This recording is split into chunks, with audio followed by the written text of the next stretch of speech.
Hi, I'm Jon Sisk with Audio Authority. I'd like to demonstrate our Enhanced Flight 2800 Series Ground Power Unit, or GPU. It's specially designed to supply up to 70 amps of 28-volt DC power to your aircraft's external power receptacle. Its output is absolutely stable, safe, and noise-free, perfectly replicating the in-flight electrical environment. It's ideal for powering aircraft with contemporary electronic cockpits for periodic database updates, cockpit procedures training, exhibitions and demonstration, preserving battery power during pre-flight inspections, operating aircraft lighting and environmental systems, as well as general maintenance and troubleshooting. Today I'll demonstrate its use with this Piper Mirage. But our GPU can be used with a wide range of aircraft, from piston engine trainers up through turboprops and light jets. Generally aircraft up to about 12,000 pounds.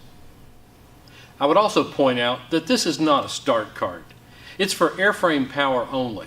It should never be used to start, assist, or motor a turbine engine. That requires several hundred amps. Now let me show you how it works. The GPU is lightweight, so it's easily portable.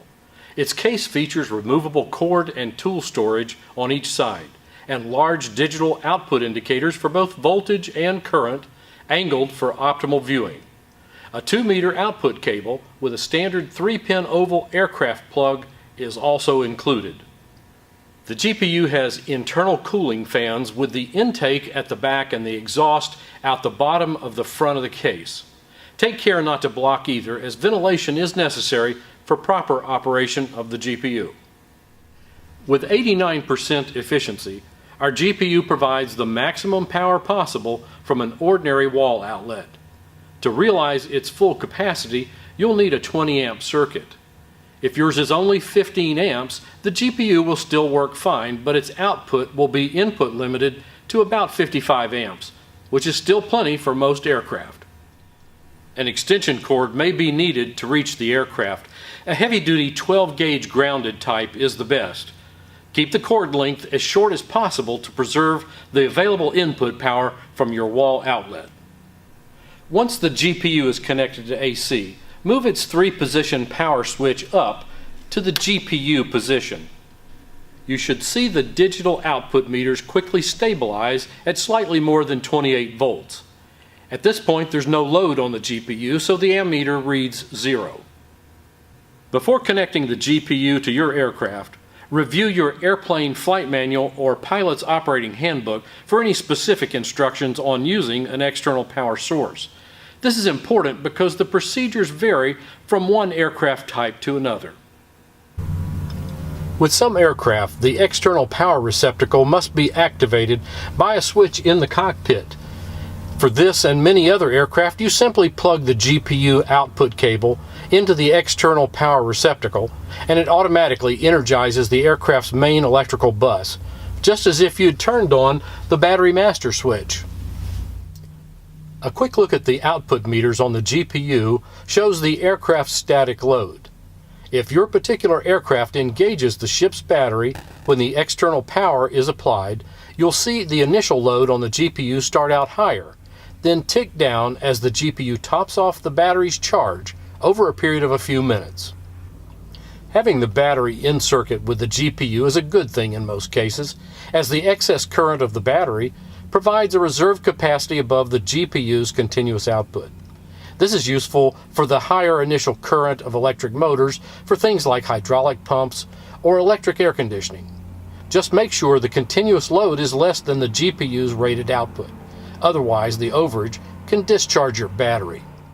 Larger aircraft typically activate more systems when external power is applied, so you may need to experiment with pulling breakers of unnecessary circuits to arrive at a configuration that meets your needs, yet still falls within the GPU's maximum rated output. Once you know this configuration, make note of it, or mark those circuit breakers for easy reference in the future. I'm going to engage the Mirage's battery master switch now, and you'll see what I mean. The load on the GPU increases, then begins ticking down.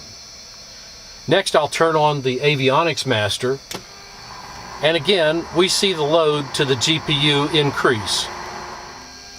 The same thing occurs as I activate other airframe electrical circuits, such as when doing my pre-flight inspection of exterior lighting. High current items, like de-icing equipment or environmental systems, will increase the current load a lot more.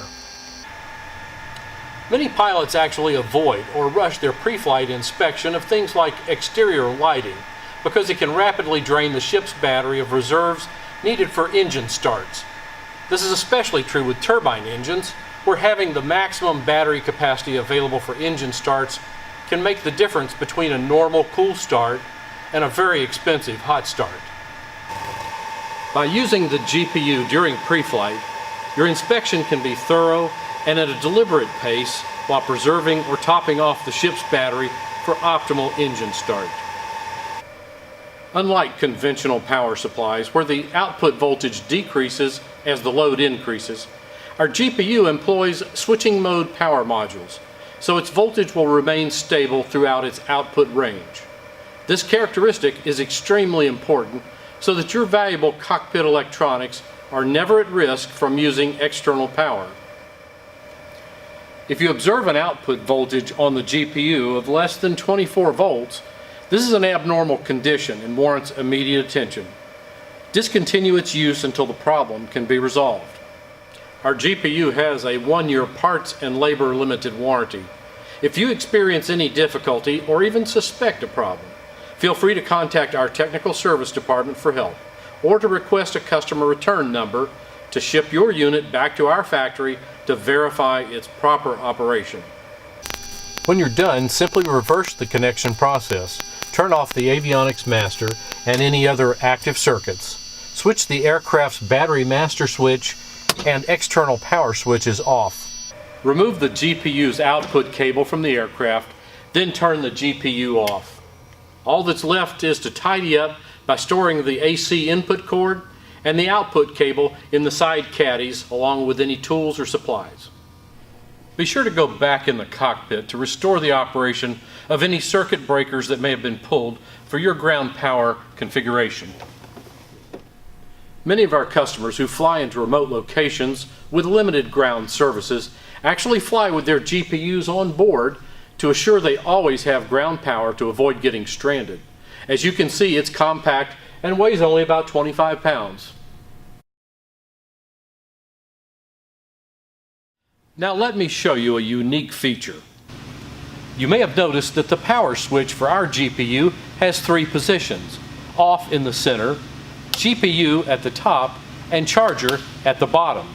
This last position is to accommodate an optional built-in battery minder. This exclusive option combines these 2 essential functions into one convenient package. The battery minder is designed for automatic, continuous unattended operation. It has ambient temperature sensing to regulate its output so it will never over or undercharge your battery. A simple wiring kit is provided to add a safe, legal, quick connection harness to your aircraft. Just hand the kit to your mechanic for installation. Then anytime your aircraft is in hangar storage, simply plug in the charger harness to maintain optimum battery charge, restore lost battery capacity, and start saving money by extending your battery life. Our GPUs are available in 35 amp and 70 amp models with or without the built-in battery minder option. Thanks for watching our video. I hope this short tutorial will help you to use our GPU more effectively and enhance your flying experience. More information is available at our website, audioauthority.com/aviation. Now fly safely.